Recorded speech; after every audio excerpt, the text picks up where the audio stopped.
Nagharap na ang pinaka-aabangan mga kamatyas no sa unang tagpo pagkatapos na mag-champion si Sindarov ng Uzbekistan sa katatapos lang na candidates at siya ang may karapatang lumaban kay World Champion Gukesh. Nagharap dito po sa Super Rapid and Blitz Poland face to face. Rapid nga lang, hindi long game pero okay lang. Yan nga ang iniintay no. At pagkatapos ng laban ay di umano naging emosyonal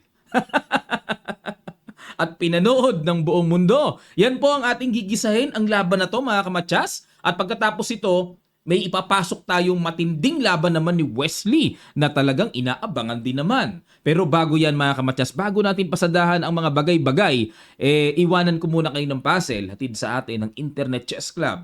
Laro po ito ni Gata Kamsky. Ayan, sino po nakakakilala kay Kamsky? Former top 10 po noong araw, panahong 1990s, top 10 sa buong mundo yan eh.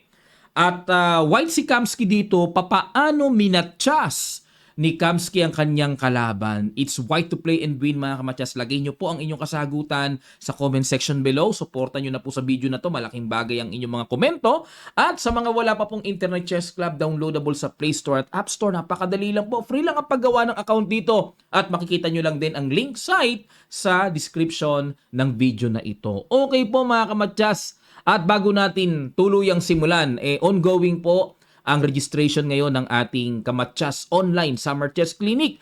No, habol na po kayo, yung mga estudyante nyo, mga anak nyo po, o kayo man mismo na nanonood ngayon, pwede pong humabol. Marami na pong nag-i-enroll mga kamatyas. Minsan lang po ito, Kamatyas Online Summer Chess Clinic. Grab your opportunity. White dito si Sindarov at tumira ng E4.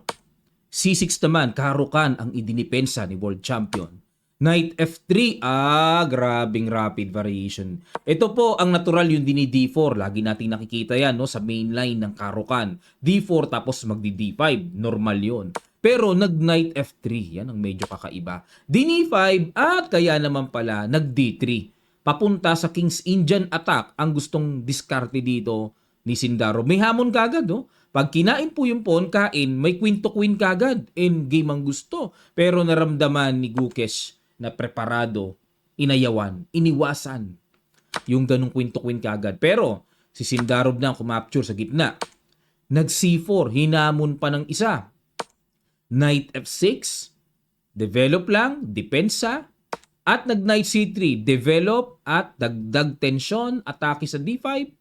E6 lang. Talagang ayaw galawin ni Gukesh yung C4. Oh. E6, extra support sa D5 at para po makahinga na ang development ng dark square bishop.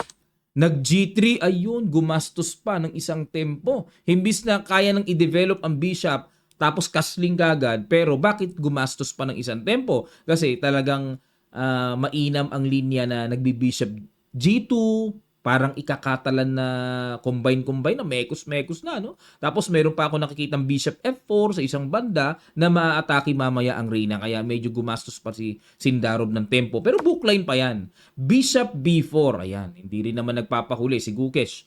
Nag-insert din naman ang nakakailang na pin. Tuloy pa rin bishop G2 at magkakasling na. Kinapture na po ang C4 dahil medyo nalihis na nga yung bishop. Nawala na suporta yung C4.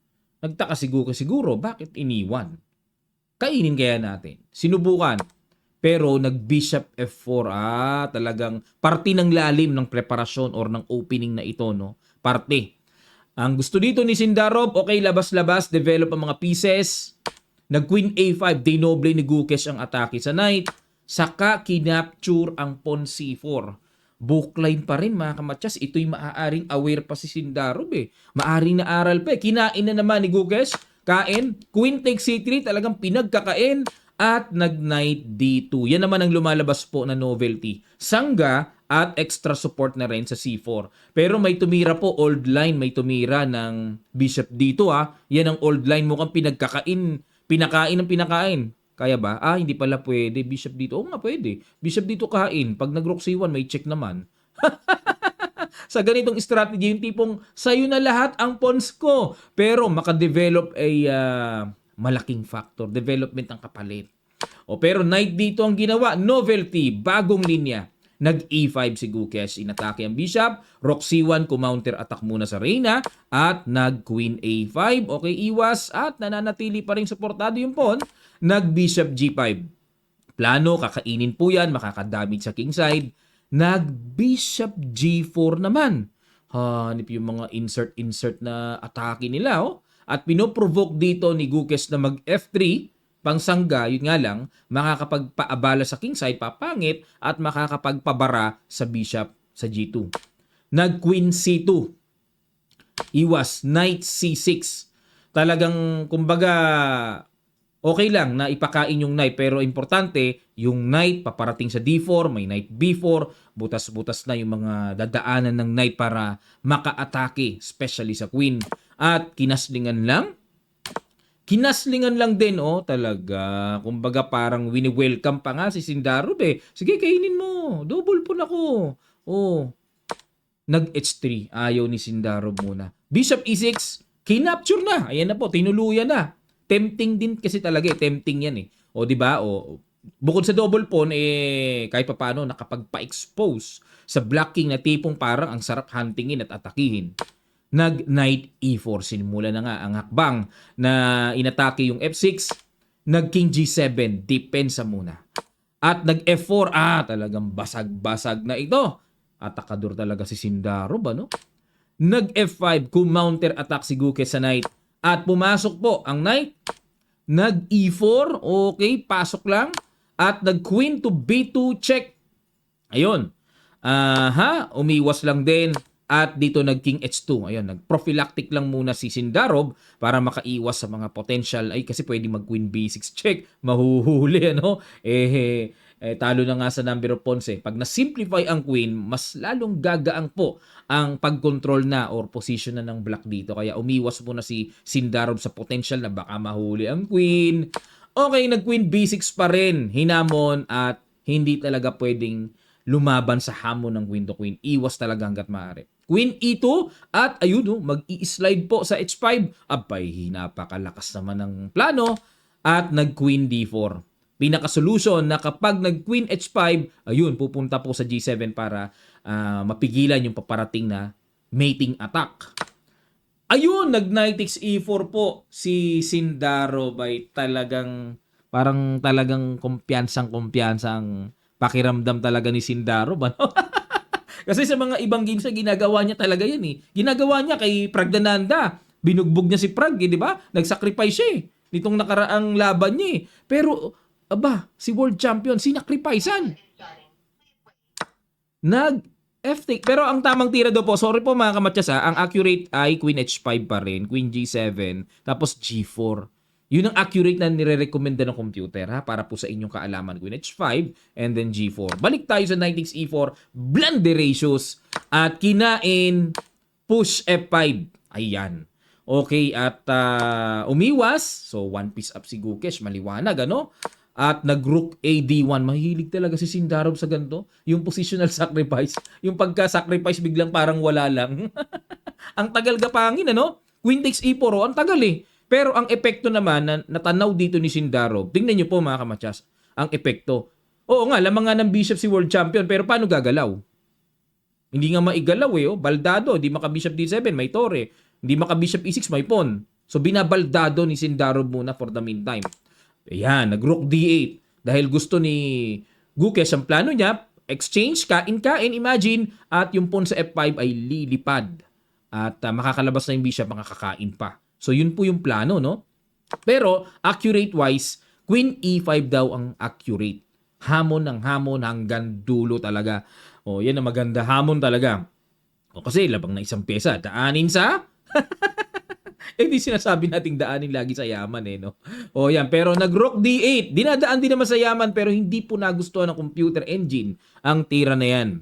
At nag-Rook takes D8, Knight takes D8, nag-Queen E8 check, nag-King G7, at dito po nag-Rook F4. Ayun, threatening check. Nako, salbahiski, King H6. Ito nakikita ko, Queen E3 check. Ay, nako. Pag King H5, nako, daming pwedeng i-insert. Pwedeng mag-Bishop F3, pwedeng, ang dami na. Nako, mamamatyas talaga, itsura pa lang. Basta, Magawa lang dito ni Sindarov yung rook G4 check. Aray ko. Ang daming tira, oh. In H5 ni Gukesh. Siyempre, pagkakataon pa para pigilan ang mga salbahisking threat. At dito nag-Queen E2, ayun. Kumabyos dito si Sindarov. Dahil po sa tirang ito, kitang-kita sa evaluation bar. At tingnan nyo po yung time nila, konti na lang eh. Konti na lang. O, kaya medyo siguro kumabyos na, pressure na rin sa oras. Pero dapat daw po ang tira, ang hirap ng accurate naman na nire-recommenda ng computer. Alam nyo tira, may boses ba? Dapat ang ginawa mo, accurate King H1. King H1 daw, sabi ni Stockfish. Ayun, oh. Sino naman makakakita niyan? Ang init nandyan Ang atake nandyan Biglang papaganunin lang. Ano? Parang walang plano, King H1. Pero yan pong nire-recommendang top move ng computer. Okay, gets ko na. Pagka King H1, the plan is to play G4. Ayun, napa-English tuloy tayo. Para makaiwas sa mga pin-pin na mga ganun-ganon. King H1 and then G4. G4 lang, walang aro. G4. Tapos pagka H4, G5. Ayun. Ay, ano nga pala. Sa mga, parang narinig ko sa Chess Base India, ang 5 sa kanila, G5, G5, 5 lang. Di ba sa atin, 5, di ba? Sa kanila, G5, oo, narinig ko na. Walang V. Phi lang. Okay, balik tayo mga kamatsas. Pero nag-Queen E2 si Sindarov. Tineret ang pawn sa H5. At nag-Bishop D7. Kumbaga, sa isip ni Gukesh, sige, kainin mo na yan. Nakalabas naman ang bishop ko. Gustong iparamdam na ni Gukesh, may extra piece ako, lamang ako isang pyesa, no? Hello? Parang ganun Queen takes H5. Okay, so rook G4 checking, F8 lang, walang kasunod pa, no? Develop lang. Kumbaga, pinapain na talaga yung pawn sa H5. Nakalabas naman yung knight na develop, yung bishop nakalabas na. Lamang ako isang pyesa, hello! Parang ganun Gusto na niya maramdaman Nag-rook H4. Anong plano? Check. Okay. King F8, then check! Parang okay na tayo sa queen to queen. Kuha naman ang tori mo doon. Pero, nag-rook E8. Natakot si Gukesh. Nilagyan niya ng depensa. Sige, putok! Check! Ganon, check! Kakainin lang, kain. So, angat lang ang king, may depensa ang tore. Pero, hindi pa rin po nagustuhan ng computer. Sa panahon ngayon, ang tira na yan, pinakamalakas na si Stockfish. Ang tira daw po, Bishop F5. Napa F5 na tuloy ako. Bishop F5. Pagka, walang check. Walang check, may bishop. Bishop F5. Ayun, may ganun na pala. Sayang, pagkain, wala nga palang check. Safe nga pala. Wala naman. Bishop G6 check, ganun lang naman. Kung sakaling kainin to, may Bishop G6 pa nga imagine, Yun, art of defense ang tawag dito. So, sa ganun. Teka muna. Bishop F5, wait lang po mga kamatsas, sorry po. Linawin ko lang. Paano kung mag-rook F4? Baka yun ang inaayawan. Bakit ayaw kainin to? May rook F4 naman. May Bishop G6. Nga pala, katuturo ko lang May counter. Kain. Hindi kain din ng queen. Pagka umiwas naman, ay grabe. Naalala ko yung mga depensa ni Petrosian, Karpov. Yan, magagaling dumipensa yun. The art of counter-attack and defense. Okay, balik po tayo mga kamatsas. Ang ginawa po dito, nag-rook E8 Nag-Queen G4 check naman. Kumabyos na naman. Sumablay na naman si Sindarov. Dapat daw po ang tira ay Queen H7 check, King F8 at Queen H8 check. Ganon. Hamon na. Kain-kain King G7 tapos kain-kain. Talo pa rin. Losing pa rin yan. Losing pa. Hindi ko gusto tong rekomendasyon na to. Although yan ang pinaka kahit papaano with the get resistance pa na gagawin ng white dito kasi pero hindi ko po gusto yan, talo pa rin kaya nga mas gusto ko yung may sana may pyesa pa para makapanggulo pa. Para sa akin medyo okay pa to, mas practical yung ginawa ni Sindarov. King F8 at dito po nag Queen F4. Yan. So hanap-hanap sundot-sundot, mga ganon-ganon. And nag-rook E2 na si Gukesh. Nagmadali din naman siya. Ako naman, ikaw lang ba marunong umatake? Sinda? Nagkaroon ng palayaw. Ikaw lang ba ang marunong umatake? Ako rin. Sabi niya kay Sinda. Para magku-Queen B2 at aatakihin po ang bishop. Nagmadali din. para siya naman ang makapalag-palag. At nag-Queen F3. Ayan na, humihiga na. Nararamdaman na ni Sindarob ang kanyang pagkadepensa, no? Nawala yung momentum ng atake niya. Rook takes A2. Aray ko, nawala, oh. Nahinto. Nag-Queen E3. Check dito. Nag-Queen to B2. Pag chumek, harang lang. Pero threatening matchas na po yung paparating. Dinobli-dobli na. Queen H6 check. Nag-King E8. Queen, hinamon na ng queen to queen. Pumayag na. Wala na. Pag nawala na ang queen, pilay na ang atake. Mamaya meron akong papa-action sa inyo na ginawa dito, ha. Yung body action na nangyari dito. Yun ang pumutok ngayon sa buong mundo. At wag muna kayong aalis after ng game na to. May laro ni Wesley susundan natin, mga kamatyas. Makibalita tayo kay Wesley. No? Maganda nangyari kay Wesley, mga kamatyas. Dito, pag G4, so yan na lang, para maintain na lang, masabing lamang ng pawn, isa nga lang. A5, ayan na, papagapang na po. King G3, A4, ayan na nga po, papagapang. Rook A8, pigil, nag A3, at nag H4, nag Knight E5, okay, inatake yung pawn sa C4, at dito po, nag Bishop D5, depensa, nag-Bishop C6. Daanin sa, ayun, may tono pa. Daanin sa yaman, lamang ng isang pyesa. Nag-H5, ayun, nagmamadali din naman para di na makakuha ng paspon. Kinain-kain, okay, nabawasan na. At nag-Rook A1, H6, dalawang tira na lang. Nag-Rook G1 check. Takbo, nag-F6 muna. Nag-H7 at kinain lang po yung pawn sa G4 with check.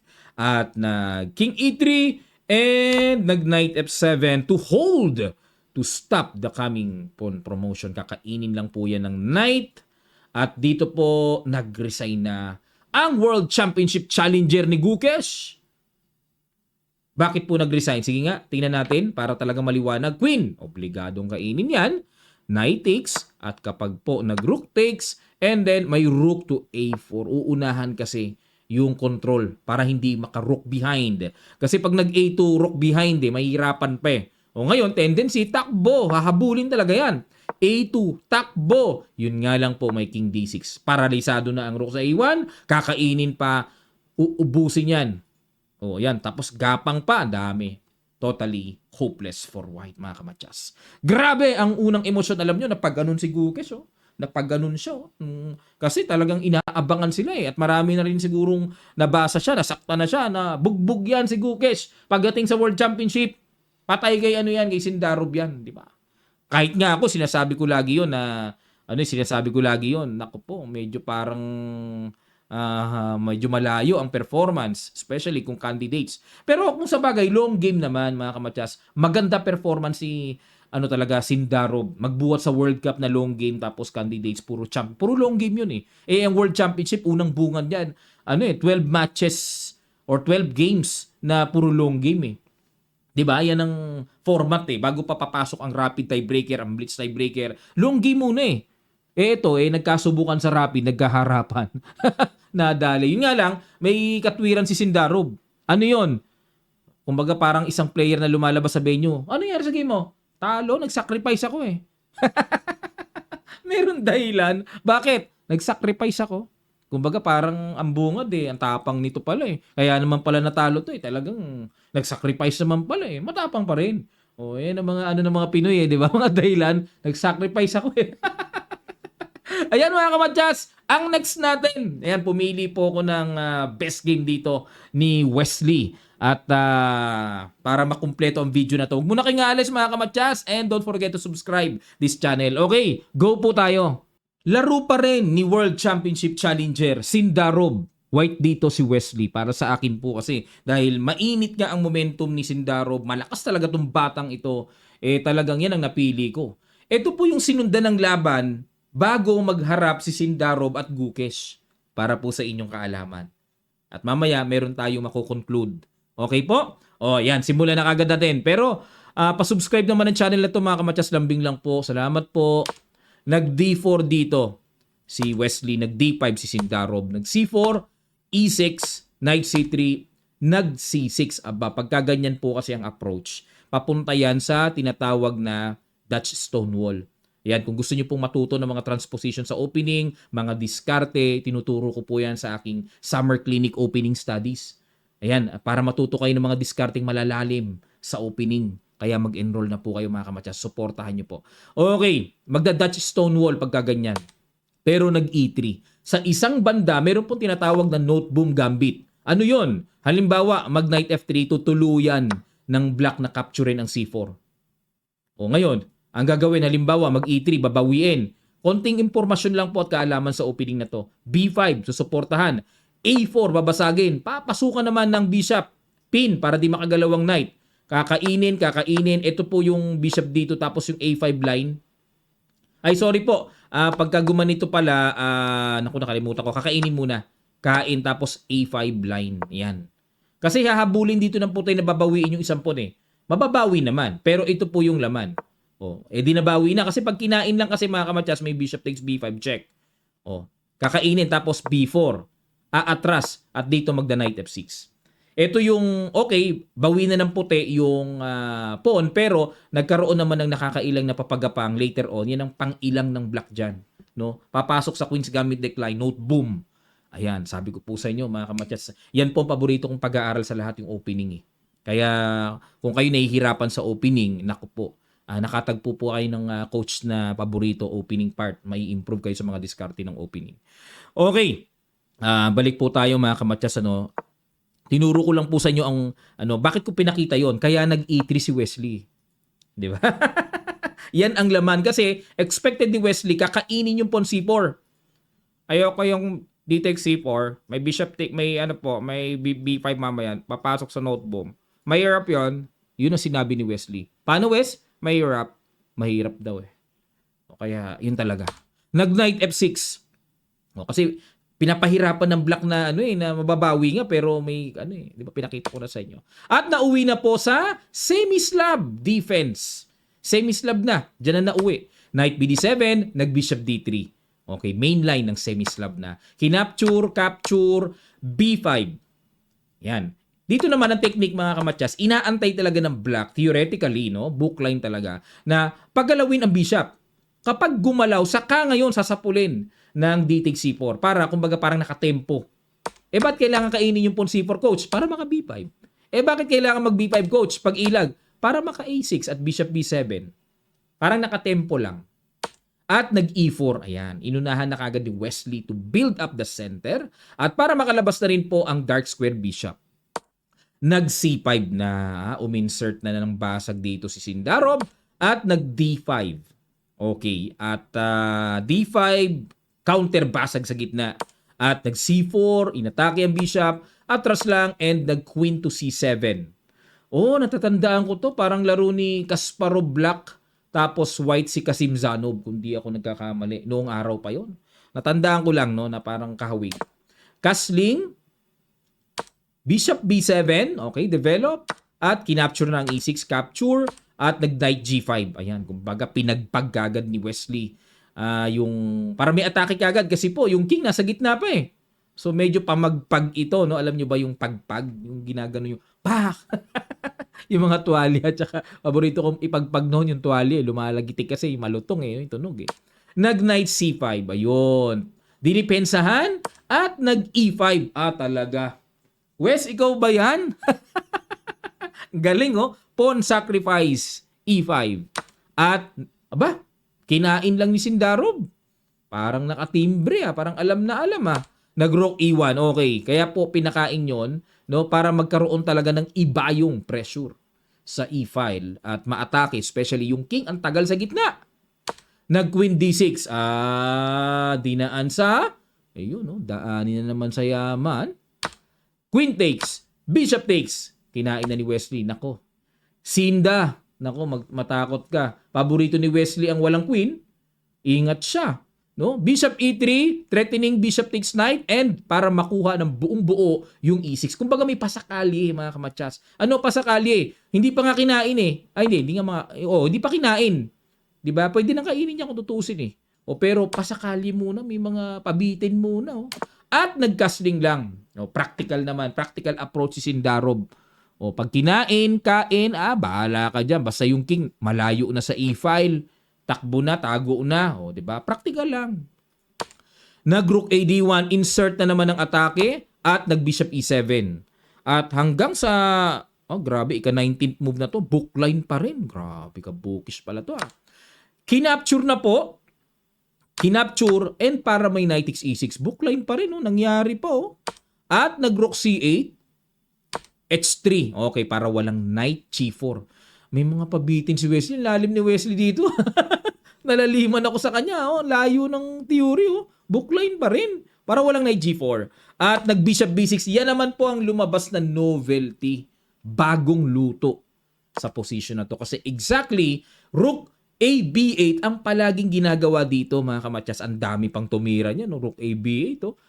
At iba pang mga ibang tira. Pero nag-bishop B6 na wala po sa libro. At dito po, lumabas ang itinatago ni Wesley. Hindi ko alam kung tinatago o na-discover niya on the spot na may brilliant move na palang lumabas.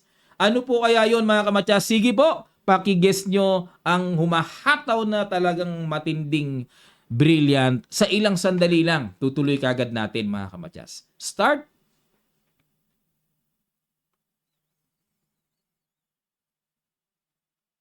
Maraming salamat po. Post nyo na lang ang video kung gusto nyo pang mas mag-analyze ng pang-puzzle lang datingan, ha. Ngayon kasi tuloy-tuloy ang pasada kaya mabilis lang. At bago natin ipakita, ang brilliant move na ito ay hatid sa inyo ng Kamatyas Online Summer Clinic. Enroll na. Di sinacrificean. Ano po ang purpose ng sacrifice? Kinapture ni Sindarov. Dapat daw po ang tama, kahit papaano, rook D8, wag nang patulan ang knight na isinacrifice. Rook D8 lang. Bakit ba dapat wag patulan? Kasi nung kinain, rook E7 check, yun ang hindi napansin ni Sinda. Malupites. King F8 at dito rook takes. Di may threat pa, tempo. Obligadong solusyonan. Rook A B8. At rook takes B8, rook takes B8, and then G4. Bilangan tayo ng pawns dito. 5, 4. Yun nga lang, ingat pa rin si Wesley. Opposite colored bishop yan. At nag-H6 para pang pigil muna sa paparating na atake. Nag-King G2 para iwas na rin po sa pin. Nag-Bishop C7 para pamigil sa paparating na F4 kasi mag-F4 po yan, mga kamatyas. Tapos babasagin yan with G5 paparating. Knight D5. Dinaanan ni Wesley sa yaman. Pero yun nga, sabi ko nga, ingat. Opposite colored bishop yan. Isang pawn lang ang lamang. Pero yun nga, bad move. Hindi nagustuhan ng computer. Dapat na po is B3. Yan, ito yung mga binibiling tirang gusto kong matutunan. Yung mga ganyan. Yung tipong hindi ka isip-isip, pero accurate, no? Ang galing, B3 lang para lumambot kasi. Pag kinain naman, bishop takes, magiging aktibo naman yung diagonal. Knight D5, balik tayo sa ginawa. Knight takes D5, rook takes D5. Rook D8. Ayun, hinamo na ng sagad-sagad talaga. Pero, kinain-kain lang ni Wesley. At naka-King G3 and then preparing to play F4. Ayun. Ang gusto mangyari ni Wesley kaya pinasok niya itong opposite colored bishop ending, natatanaw niya na magkakaroon nga naman ng two connected pass pawns na papagapang. May gagapang na two connected pass pawns, mga kamatyas. Ayan, dinidiscuss po natin ito sa ating summer clinic, no? Yung mga iba't ibang klaseng important endgames na dapat matutunan natin. Nagtuturo din po ako ng mga endgames, mga kamatyas, no? Ayan, so nag-A5, ang gusto mangyari ni Sindarov, B4 sa isang banda or A4, pero mas gusto ko yung B4. Mailihis ang kulay ng mga pawns sa bishop. Logically, hindi tatamaan ng mga pawns kapag nakatungtong sa opposite ng bishop ni Wesley. O kaya siguro nilagay, ipoporma rin ng ganun. Ilalagay unti-unti ni Sindarov na may opposite ang tungtong ng mga pawn sa bishop. Maaring ganun ang plano pero mga kamatyas, no? B4 ang gusto ng computer. Ayun. Pero nag-A5, B3. Ay, oo. Hindi pala. Kalang may sasabihin no? Oo. Tingnan natin ang kaibahan. Parang, ayun, kinain. Kain. Nag-A4, Bishop C2, nag-Bishop A5. Ayun, King F4. Yun ang mga teknikan. Naku po. Yan ang mga teknikan. Kasi kung ako talaga white dito, gusto ko ng pagtutulakin, inip na ako. Pagtutulakin ko talaga yan. Pero King muna. King muna. Bishop E1. Okay? O yan, no? Lahat ng pawns opposite naman ng bishop. Hindi talaga tatamaan ng pana, no? Nag-king G7 at nag-king F5. Ayun, ang technique pala dito, no? I-front mo muna yung king and then later to forma later to forma. Ayun, ipoporma mo yung mga pawns later. Bishop C3, F4, Bishop E1, G5, at nag-king F7, at nag-king G4. Ayun. Bishop D2, forma, King E6. Ayun, no? Yun ang technique, hindi tulak ng pawn, Puro ginagamit ni Wesley King, eh. Inirita yung pawn sa H6. Kinain na po. Kinain. Ayun. Yan ang ginawa, para medyo mas malayo. Okay. King E5, King G4. Preparing to play H5 na. H-pass po nagagana. At dito po mga kamatyas, kitang-kita po na nag-resign si World Championship Challenger Sindarov kay Wesley So. Matindi. Matindi. Ito po yung game bago pa kay Gukesh. No? At siguro psychologically nahirapan pa si Sindarov, pero hindi naman. Kasi nag-sacrifice pa nga si Sindarov kung psychologically parang kumbaga sa parang takot pa mag-sacrifice pag galing sa talo eh. Hindi nag-sacrificean nga. Nga lang, kumabuse nga lang si Sindarov. Sumablay nga lang, hindi niya napagpatuloy kay Gukesh kanina, no. Pero ito po yung sinundang game bago kay Gukesh. So dito po bakit nag-resign kasi wala na rin po igagapang na eh. Hopeless na rin po 'yan. Magpapatagal na lang talaga. No, pero wala na talagang ang himlayan niyan ay libingan na ika nga. Okay, mga kamatyas, no. Pero ito ba yung kauna-unahang naging talo ni Sindarov? Yan ang tanong. Yes. Yes. Kasi dalawang tabla, tapos nanalo siya kay Wojtaszek, tapos yung nadali ni Wesley. Nadali ni Wesley. Unang talo ni Sindarov dito sa torneyong ito kay Wesley. Nabasag bago pa kay Gukesh. So, pasalamat si Gukesh kay Wesley. Nabasag ang kahit papaanong kumpiyansa, kahit papaano, di ba? Mahirap talaga makarecover galing ka sa talo, di ba? Mahirap yun. Okay, mga kamatyas. Ayan, at sana po na-entertain, natuto kayo at enroll na kayo sa summer clinic. Minsan lang to, lambing lang mga kamadyas. Kayang-kaya naman, affordable naman ito eh. Ganun talaga, workshop training, investment talaga. Sa chess may investment talaga, mga kamadyas. Ako nga hindi po mabilang yung aking mga registrations, enrollment na inabot noon. Nagtutuition pa ako sa napakaraming coaches ko na nako, hindi mabilang na gastos sa akin ng father ko, ng magulang ko. Investment, kung bakit ganitong tira. O, di ba? Kung baka kahit papaano, pumapalag-palag naman, kahit na hindi pa naman ganun kalakasan, Pero, international master, naririnig yung title ko, IM, paano naabot yung IM? May investment yan. So, isa po sa investment, kahit sa larangan naman, mga kamatyas, kailangan mag-invest, di ba? Yung iba nga, umaattend pa ng seminar sa inyong mga larangan, di ba? Kung kayo engineer, doktor, may mga seminars yan nagbabayad din yan. Pero dito po, affordable, ang liit lang. Kumpara kung IM ang magtuturo, maliit lang ang registration. O kaya, suporta na po kayo mga kamatyas. Isang one time lang naman na bagsak ito. Tapos sa mga susunod, tingnan natin kung gusto magpatuloy ng mga iba. Pero hindi na po the same as 3 times a week. Kung di man kayo maka-attend ng live, magsisimula po ng May 12 mga kamatyas, matatapos ng May 31. 3 times a week. Kung di kayo maka-attend ng live, meron namang playback, may replay naman, recorded naman ang live video, ipopost namin sa Facebook page or Facebook group. Lahat na mag-i-enroll nasa Facebook group ng beginners, intermediate at advanced. Hiwa-hiwalay yun. Di ka man maka-attend ng live, busy ka, o di balikan mo. After kasi ng live, i-upload ko dun sa Facebook group, mapapanood mo pa rin. Ayun, mga kakatsas maraming salamat po sa inyong matigang panonood at abang ulit tayo sa magiging resulta ng day 3. Tingnan natin kung kakayanin kong mag-live na mamaya. Pasensya na po, na-busy lang talaga. At pasadahan natin pa yung mga maiinit na mangyayari. Especially, laro ni Wesley So. Maraming salamat po at magkita-kita pa tayo sa mga susunod na chess updates, God willing.